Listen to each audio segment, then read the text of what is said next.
পারবে কিনা 2v2 scenario. Mitul যাবে ক্লোজ রেঞ্জে, ড্যামেজ ডিল করছেন রোমান, মিতুলকে নক করবে M590 দিয়ে, কিলটা করলো confirm last standing Sharin.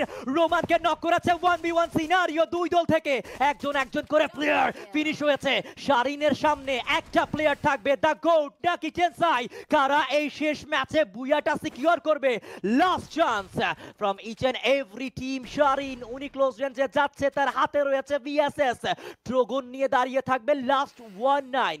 টেনসাই with 17th elimination point, wall প্রায় শেষ, ড্যামেজ ডিল করলো দুটো player and the booyah from the side of Tensai esports entry করতে, এবং অন্য দিক থেকে yes standing and oh my god, What was that?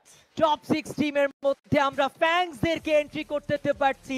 Infinity তারা নিজেদের